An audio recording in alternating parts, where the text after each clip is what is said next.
We don't even think about it, but the truth is that we can all be Cape Crusaders in our own lives as gifts to other people. And I'll give you a great story and tell you how. A long time ago, in the hills of Jerusalem, lived a poor man named Yosef and his wife.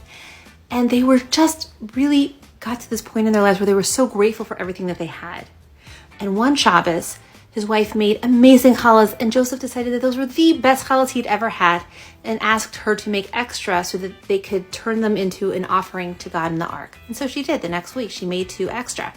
Well, Joseph went in, snuck into the synagogue, and put them in the ark. Later that day, the shamash came in, and he smelled the challahs that were in the ark and said they smell so wonderful. The shamash is the guy who cleans the temple and gets everything prepared for Shabbat.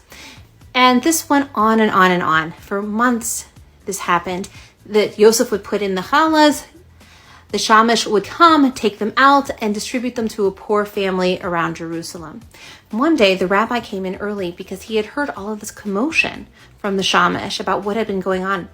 And so he saw Yosef come in, and he saw the shamash come in, and he confronted the shamash, and he asked him, "What are you doing with these challahs?" And the shamash said, "Well, come with me and I'll show you." And he took them to 2 different families, how each one of them ended up with a wonderful, sweet, large challah every single week. And it really helped support that family at that time.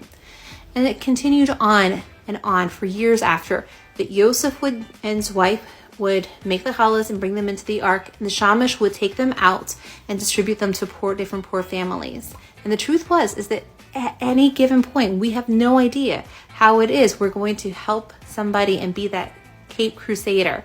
But at that very moment, Yosef thought he was doing God's will. The shamash was able to perform a mitzvah, a good deed, and give to the poor. And the rabbi was simply able to be there, witness it all, and support. So I encourage you, maybe do something small that you don't think anybody will necessarily notice, and see A, how good it will make you feel, B, how it's going to help somebody in some way you don't even know, and C, how by doing a small deed, we ourselves can make such a difference in the world around us.